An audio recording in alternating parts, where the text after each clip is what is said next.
প্রিয় শিক্ষার্থীরা, হাজী লালমী city college গোপালগঞ্জের অর্থনীতি বিষয়ের অনলাইন ক্লাসে তোমাদের সুস্বাগতম।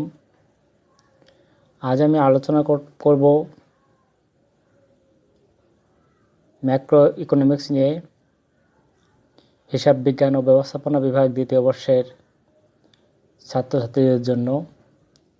আমি অনুপ কুমার বিশ্বাস, সহকারী অধ্যাপক, অর্থনীতি বিভাগ, হাজী লালমী সিটি কলেজ গোপালগঞ্জ। আজকের পাঠ থেকে তোমরা যা শিখবে তা হলো ভোগ কী, সংবৃত ভোগ ও প্ররোচিত ভোগ কী, ভোগ অপেক্ষক কী, ভোগসূচি থেকে ভোগ রেখা কীভাবে অঙ্কন করা যায়, গড় ভোগ প্রবণতা ও প্রান্তিক ভোগ প্রবণতা কী, গড় সঞ্চয় প্রবণতা ও প্রান্তিক সঞ্চয় প্রবণতা কী, এবং দুটো প্রমাণ আছে, MPC plus MPS is equal to 1 এবং APC plus APS is equal to 1, এটা প্রমাণ করতে পারবে। তাহলে আমরা শুরুতেই আলোচনা করব ভোগ বা কনজামশন। আমরা জানি যে অভাব পূরণের ক্ষমতাকে উপযোগ বলে, আর অর্থনীতিতে উপযোগ নিঃশেষ করাকে বলা হয় ভোগ। সামষ্টিক অর্থনীতিতে ভোগ বলতে সামগ্রিক ভোগ ব্যয়কে বোঝায়, অর্থাৎ কোনো নির্দিষ্ট সময়ে, সাধারণত 1 বছরে, একটি দেশের জনগণ অভাব পূরণের জন্য যে পরিমাণ উৎপাদিত দ্রব্য সেবা ব্যবহার করে তার সমষ্টিকেই ভোগ বলে। কনজামশন এক্সপেন্ডিচার হচ্ছে মানুষ তার দৈনন্দিন জীবনে বিভিন্ন দ্রব্য সামগ্রী ক্রয় করে। তাহলে ভোগের জন্য দ্রব্য সামগ্রী ও সেবা ক্রয়ের জন্য যে অর্থ ব্যয় করে তাকে বলে ভোগ ব্যয়। এই ভোগ ব্যয়কে, অর্থাৎ আয়ের উপর নির্ভরশীলতার দৃষ্টিকোণ থেকে ভোগ ব্যয়কে 2 ভাগে ভাগ করা যায়। একটা হচ্ছে অটোনমাস কনজামশন, আর একটা হচ্ছে ইনডিউসড কনজামশন, অর্থাৎ স্বয়ংভূত ভোগ আর হচ্ছে প্ররোচিত ভোগ। প্রথমে আমরা আলোচনা করব স্বয়ংভূত ভোগটা কি। স্বয়ংভূত ভোগ যে ভোগটা আয়ের উপর নির্ভর করে না, আয় শূন্য থাকা অবস্থায় যে ভোগটা বজায় রাখে সেটাকে আমরা স্বয়ংভূত ভোগ বলি। যেমন একজন শিশু যখন ভূমিষ্ঠ হয় তখন তার কোনো আয় থাকে না, কিন্তু তার ভোগ বজায় থাকে। তাহলে আমরা বলতে পারি যখন মানুষের আয় শূন্য তখন সে যে ভোগ করে তার পরিমাণকে বলা হয় স্বয়ংভূত ভোগ। স্বয়ংভূত ভোগটা আয়ের উপর নির্ভর করে না, অর্থাৎ আয় শূন্য থাকা অবস্থায় এই ভোগ বজায় থাকে, এবং এই স্বয়ংভূত ভোগ রেখাটা ভূমি অক্ষের সমান্তরাল হয়। আর আমরা জানি ভূমি অক্ষের সমান্তরাল হলে এই রেখার ঢালটা শূন্য হয়। আমরা দেখো স্বয়ংভূত ভোগ রেখাটা আমরা দেখিয়েছি একটা চিত্রের সাহায্যে। চিত্রে আমরা দেখিয়েছি ভূমি অক্ষে ইনকাম ওয়াই এবং লম্ব অক্ষে কনজামশন সি। এখন আয় যখন শূন্য তখন ভোগটা কিন্তু ও এ, অর্থাৎ when your income is 0 then your consumption is ও এ, অর্থাৎ আয় শূন্য অবস্থায় কিন্তু ও এটা স্বয়ংভূত ভোগ। এরপর আয় বাড়লেও এই স্বয়ংভূত ভোগটা বাড়ে না। এই জন্য স্বয়ংভূত ভোগ রেখাটা আমরা দেখাইছি সি এ রেখা দ্বারা। এই স্বয়ংভূত ভোগ রেখাটা ভূমি অক্ষ সমান্তরাল হয়, অর্থাৎ আয়ের প্রতিটা স্তরে এবং ইভেন শূন্য থাকা অবস্থায় স্বয়ংভূত ভোগ যা থাকবে, আয় বৃদ্ধির সাথে সাথে এই স্বয়ংভূত ভোগটাও স্থির থাকবে। এই জন্য স্বয়ংভূত ভোগ রেখাটা ভূমি অক্ষর সমান্তরাল হয়। এরপরে আমরা আলোচনা করব প্ররোচিত ভোগ, ইনডিউসড কনজামশন। প্ররোচিত ভোগটা কি? প্ররোচিত ভোগ হচ্ছে আয়ের উপর যে ভোগ নির্ভরশীল সেটাকে বলে প্ররোচিত ভোগ, অর্থাৎ আয়ের পরিবর্তনে যে ভোগ পরিবর্তিত হয় তাকে প্ররোচিত ভোগ বলে। আয় শূন্য হলে ভোগ ব্যয় শূন্য হয়। এই জন্য প্ররোচিত ভোগ রেখাটা মূলবিন্দু দেখে দিক থেকে ডান দিকে ঊর্ধ্বগামী হয়।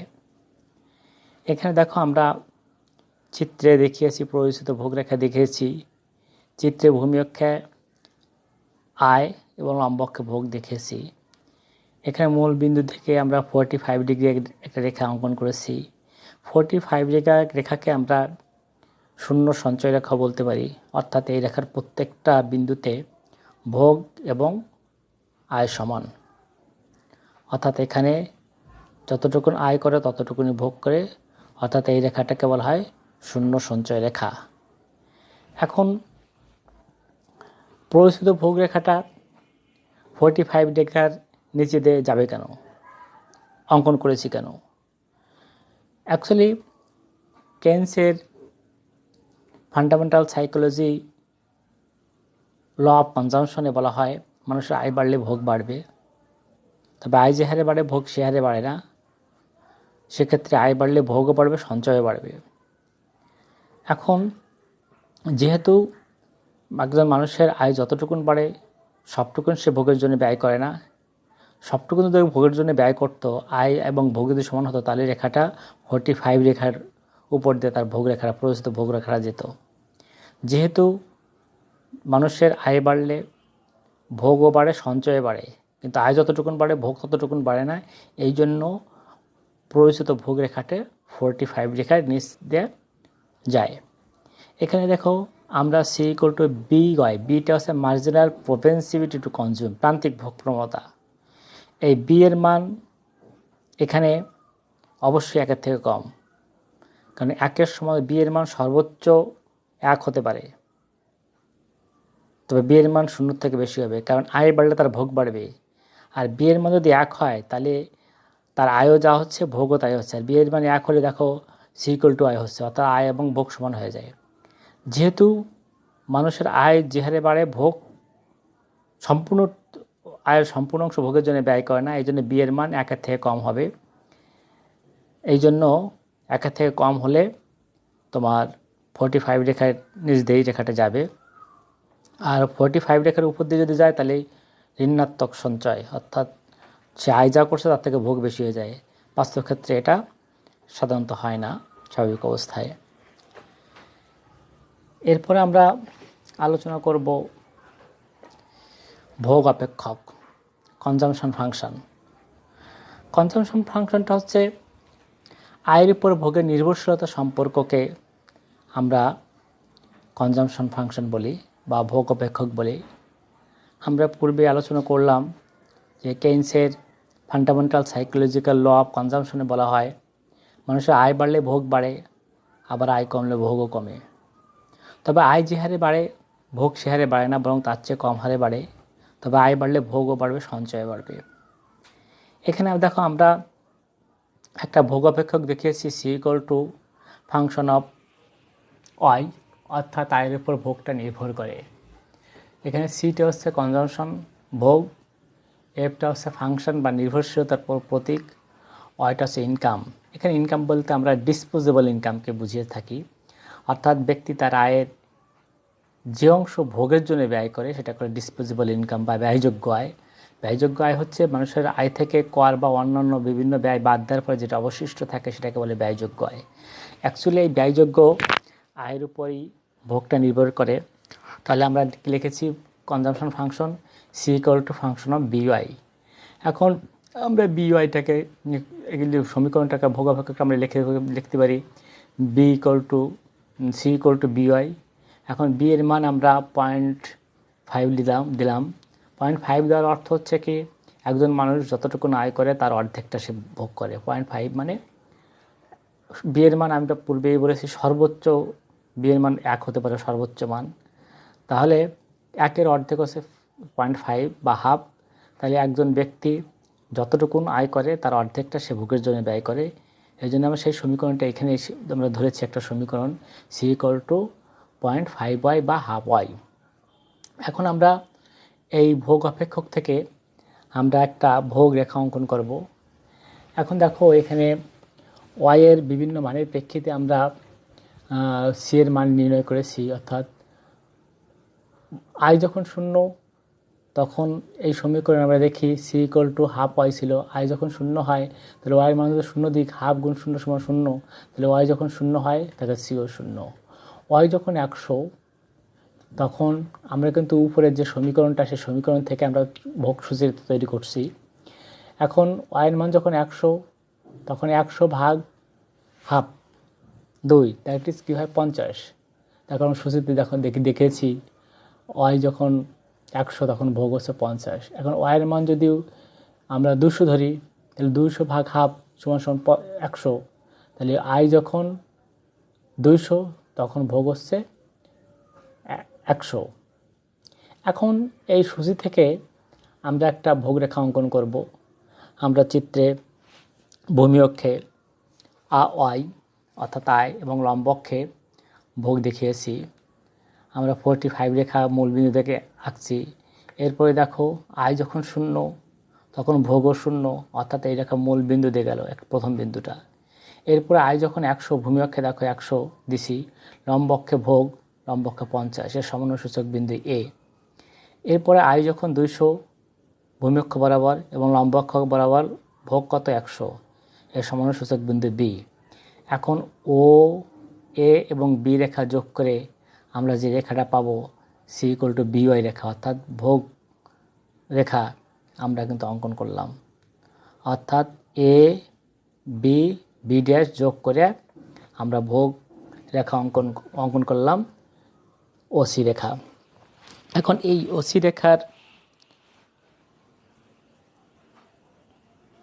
রেখাটা 45 ডিগ্রির নিচে দিয়ে যাবে, যেহেতু আমরা প্রান্তিক ভোগপ্রবণতার মান 0.5 ধরেছি, অর্থাৎ যা আয় করে তার অর্ধেকটা সে ভোগের জন্য ব্যয় করে। এরপরে আমরা দেখাবো গড় ভোগ প্রবণতা বা অ্যাভারেজ প্রপেন্সিটি টু কনজিউম। গড় ভোগ প্রবণতা, অ্যাভারেজ প্রপেন্সিটি টু কনজিউম বা সংক্ষেপে এপিসি। তাহলে এপিসিটা কি? মোট ভোগ ব্যয়কে মোট আয়ের দ্বারা ভাগ করলে আমরা যেটা পাবো সেটা হচ্ছে গড় ভোগ প্রবণতা, অ্যাভারেজ প্রপেন্সিটি টু কনজিউম। বা গাণিতিকভাবে যদি আমরা বলি, মোট ভোগ ব্যয়কে মোট আয় দিয়ে ভাগ করলে যা পাওয়া যায় তাকে বলা হয় average propensity to consume. That is, এখানে আমরা সূত্রের সাহায্যে দেখিয়েছি এপিসি সমান সমান সি বাই ওয়াই। সি হচ্ছে সেভিংস, ওয়াই হচ্ছে ডিসপোজেবল ইনকাম, অর্থাৎ সঞ্চয় ভাগ হচ্ছে ব্যয়যোগ্য আয়। তাহলে এখানে আমরা C consumption, Y equal to disposable income. এখন আমরা একটা উদাহরণের সাহায্যে আমরা এপিসি একটু নির্ণয় করি। ধরি ওয়াই ইকুয়াল টু 1000 টাকা এবং সি সমান সমান 850 টাকা, অতএব এপিসি সমান সমান আমরা কী জানি সি বাই ওয়াই। সি এর মান কত হয়েছে এখানে দেওয়া আছে 850, ওয়াইয়ের মান কত 1000। তাই 850কে যদি 1000 দ্বারা ভাগ করি তাহলে আমরা পাবো কত 0.85। তাহলে আমরা গড় ভোগ প্রবণতা পেলাম কত 0.85। এরপর আমরা প্রান্তিক সঞ্চয় প্রবণতা নিয়ে আলোচনা করব। প্রান্তিক সঞ্চয় প্রবণতা বা অ্যাভারেজ প্রপেন্সিটি টু কনজিউম বা এপিসি। এপিসিটা কি? আয়ের পরিবর্তনকে ভোগব্যয়ের পরিবর্তন দ্বারা ভাগ করলে যা পাবো সেটাকে বলা হয় মার্জিনাল প্রপেন্সিটি টু কনজিউম। সূত্রাকারে যদি আমরা লিখি তাহলে লিখবো MPC is equal to delta C by delta Y. Delta C সমান সমান change in consumption, delta Y is equal to change in disposable income. এখন ধরি ওয়াই সমান সমান আয় 1000 টাকা থেকে 1500 টাকা হলে ভোগ ব্যয় 500 টাকা থেকে বৃদ্ধি পেয়ে 700 টাকা হয়। এক্ষেত্রে আমাদের এমপিসিটা কত হবে? এমপিসিটার সূত্র অনুযায়ী আমরা delta C by delta Y, তাই ডেল্টা সি কত? যখন 10,000 টাকা ছিল তখন ভোগ ছিল 500, 1500 টাকা হলো ভোগ হলো 700, তাহলে 500 থেকে 700 বিয়োগ দেবো, তাই ডেল্টা সি সমান সমান 500 বিয়োগ 700 সমান সমান 200। আর ডেল্টা ওয়াই কত? বর্তমান আয় হচ্ছে 1500 টাকা, এর আগে ছিল 1000 টাকা, তাহলে 1500 টাকা বিয়োগ 1000 টাকা সমান 500 টাকা। তাহলে 200 ভাগ 500 সমান সমান 0.4। তাহলে এমপিসি কত পাইছি? 0.4, 0.4, দ্যাট ইজ 40%। প্রিয় শিক্ষার্থীরা, এখন আমরা তোমাদের সাথে আলোচনা করব সঞ্চয় নিয়ে। সঞ্চয় বলতে আমরা আয় থেকে ভোগ ব্যয় বাদ দিলে যেটা অবশিষ্ট থাকে সেটাকে সঞ্চয় বলে, তাই তো? অর্থাৎ আয় থেকে ভোগ ব্যয় বাদ দিলে যেটা অবশিষ্ট থাকবে সেটাকে বলা হয় সঞ্চয়। এখন আমরা আলোচনা করব গড় সঞ্চয় প্রবণতাটা কি। গড় সঞ্চয় প্রবণতা বা অ্যাভারেজ প্রপেনসিভিটি টু সেভিংস, সংক্ষেপে বলা হয় এপিএস। তাহলে এপিএসটা কি? মোট সঞ্চয়কে মোট আয়ের অনুপাত দিয়ে ভাগ দিলে যা পাওয়া যায় সেটাকে গড় সঞ্চয় প্রবণতা বলে। আমরা যদি সূত্র আকারে লিখি, এপিএস সমান সমান এস বাই ওয়াই। এস সমান সমান কি? সেভিংস, ওয়াইটা হচ্ছে ডিসপোজেবল ইনকাম। এখানে আমরা একটা উদাহরণের সাহায্যে এপিএস নির্ণয় করেছি। ধরি ওয়াই সমান সমান 1000 টাকা এবং সঞ্চয় সমান সমান 150 টাকা। এক্ষেত্রে এপিএস সমান সমান এস বাই ওয়াই সমান সমান, এসটা হচ্ছে কত? 150 টাকা, ওয়াই হচ্ছে কত টাকা?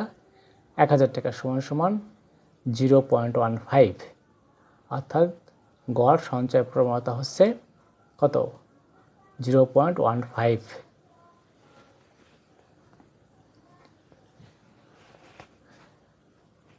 প্রিয় শিক্ষার্থীরা, এখন আমরা আলোচনা করব প্রান্তিক সঞ্চয় প্রবণতা বা মার্জিনাল প্রপেনসিভিটি টু সেভিংস, বা সংক্ষেপে বলা হয় MPS. Marginal propensity to savings, propensity to savings অর্থাৎ এমপিএস। তাহলে এমপিএসটা কি? যে তোমার সঞ্চয়ের পরিবর্তন এবং আয়ের পরিবর্তন, এই দুই অনুপাতকে বলা হয় মার্জিনাল প্রপেনসিভিটি টু সেভিংস বা গড় প্রান্তিক সঞ্চয় প্রবণতা। তাই ডেল্টা এস সমান চেঞ্জ ইন সেভিংস, সঞ্চয়ের পরিবর্তন। ডেল ওয়াই সমান চেঞ্জ ইন ডিসপোজেবল ইনকাম, আয়ের পরিবর্তন। তাহলে আমরা এখানে একটা উদাহরণের সাহায্যে এমপিএসটা নির্ণয় করেছি। ধরি আয় সমান সমান 1000 টাকা থেকে 1500 টাকা হলে সঞ্চয় 500 টাকা থেকে 800 টাকা হয়। এক্ষেত্রে এমপিএস সমান সমান delta S by delta Y. Delta S কত? আগের সঞ্চয় ছিল 500 টাকা, এখন হলো 800 টাকা। তাহলে ডেল্টা এস সমান সমান 800 বিয়োগ 500 সমান সমান 300 টাকা। ডেল্টা ওয়াই কত? আগে ছিল আইএল 1000, এখন হলো 1500, অর্থাৎ 1500 বিয়োগ 1000 সমান সমান 500।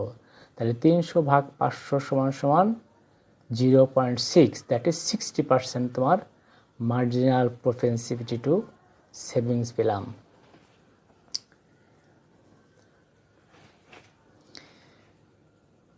এখন আমরা যে দুটো প্রমাণ এর কথা বলেছিলাম সে দুটো প্রমাণ আমরা দেখাবো। এটা বিভিন্ন সময় তোমাদের কিন্তু প্রশ্নে প্রায় আসে যে প্রমাণ করতে হবে এমপিসি যোগ এমপিএস ইজ ইকুয়াল টু 1। তা আমরা জানি ওয়াই আয় সমান সমান ভোগ ব্যয় যোগ সঞ্চয়। তাহলে আমার বা তোমার আয়টাকে আমরা কীভাবে বের করতে পারি? ভোগ, আমার একটা আয়ের একটা অংশ ভোগের জন্য ব্যয় করবো, যেটা বাকি থাকবে সেটা হচ্ছে সঞ্চয়। তাহলে Y equal to C plus S. এখন আমরা ওয়াইটাকে উভয় পক্ষকে আমরা ডেল দ্বারা গুণ করব। তাহলে ডেল্টা ওয়াই সমান সমান ডেল্টা সি যোগ ডেল্টা এস। এখন আমরা উভয় পক্ষকে ডেল্টা ওয়াই দ্বারা ভাগ করব। তাহলে delta Y by delta Y সমান সমান delta C by delta Y যোগ delta S by delta Y. তা delta Y by delta Y সমান সমান 1, আর delta C divided by delta ওয়াইকে আমরা কি লিখতে পারি? এমপিসি। এমপিসির সূত্র কি? Delta C by delta Y. তাহলে ডেল্টা সি বাই ডেল্টা ওয়াইয়ের পরিবর্তে এমপিসি লিখি। আর এমপিএসের সূত্রটা আমরা কি জানি? কি আগে আমরা শিখলাম এইমাত্র, সেখানে কি দেখেছিলাম? Delta S by delta Y. তাহলে এখানে delta S by delta Y সমান সমান এমপিএস। তাহলে আমরা লিখতে পারি অতএব এমপিসি যোগ এমপিএস সমান সমান 1 প্রমাণিত। তাহলে শিক্ষার্থী বন্ধুরা, তাহলে আমরা কিভাবে MPC plus MPS is equal to 1 প্রমাণ করা যায় সেটা আমরা দেখালাম। শুরুতে আমরা দেখাইছিলাম Y equal to C plus S, তারপরে আমরা ডেল্টা দ্বারা উভয় পক্ষকে গুণ করছি, তারপরে কি করছি ডেল্টা ওয়াই দ্বারা উভয় পক্ষকে ভাগ করছি, তারপরে সূত্র আকারে যেটা হয় delta Y by delta S delta Y by delta Y সমান সমান হয়, আর delta C by delta Y হচ্ছে এমপিসি, আর delta S by delta Y হচ্ছে এমপিএস সমান সমান আমরা লিখতে পারি MPC plus MPS is equal to 1 proved. তাহলে আমরা আগে দুটো প্রমাণের একটা কিন্তু হয়ে গেল। এখন আমরা দেখাবো APS plus APC is equal to 1। এখন দেখো সুপ্রিয় শিক্ষার্থীরা, এটাও খুব সহজ। আমরা জানি তোমরা Y equal to C plus S প্রুভের ন্যায়। এখন উভয় পক্ষকে আমরা ওয়াই দ্বারা ভাগ করব। তাহলে delta Y by delta Y is equal to C by delta Y plus S by delta C by Y. তাহলে Y by Y equal to 1 পাই, সি বাই ওয়াই আমরা কী পাবো, ভোগকে আই দ্বারা ভাগ দিলে তাহলে সেটা পাই আমরা এপিসি, আর সঞ্চয়কে আই দ্বারা ভাগ দিলে সেটা আমরা পাই এপিএস। তাহলে আমরা লিখতে পারি APC plus APS is equal to 1। তাহলে দেখো আমরা প্রমাণ কিন্তু APC plus APS is equal to 1 সেটা কিন্তু এখানে আমরা প্রমাণ দেখালাম। এখন এখানে আমরা একটা এই APC plus APS is equal two যে 1 হয় সেটা আমরা একটা উদাহরণের সাহায্যে আমরা দেখাবো। সেটা পরবর্তী স্লাইডে আমরা সেটা দেখাচ্ছি তোমাদের।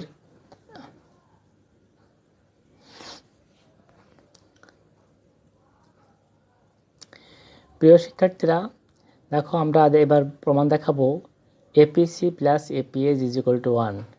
এক্সাম্পল, ইফ ইনকাম ইজ 80,000 টাকা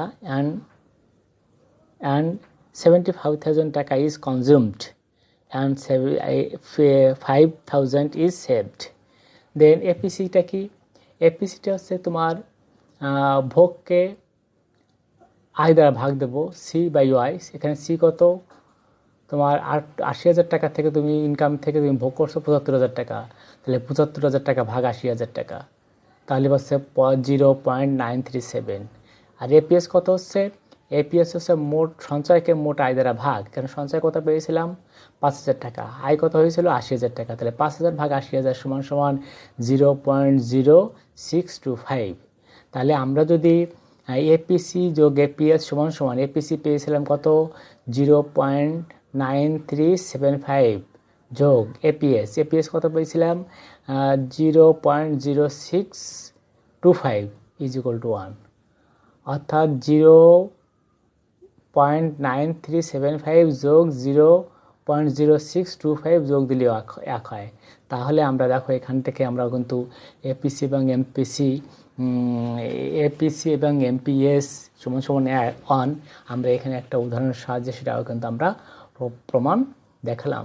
প্রিয় শিক্ষার্থী বন্ধুরা, আজকের যে আলোচনা করলাম, আলোচনা থেকে আশা করি তোমরা সকলেই বুঝতে পেরেছো। আজ এই পর্যন্ত, সকলে ভালো থাকো, সুস্থ থাকো, সকলের মঙ্গল কামনায় আজ এখানে শেষ করছি। পরবর্তী ক্লাসে আশা করি আবার দেখা হবে। সে পর্যন্ত সকলে তোমরা সুস্থ থাকো, ভালো থাকো, সকলের মঙ্গল কামনায় আজ এখানে শেষ করছি।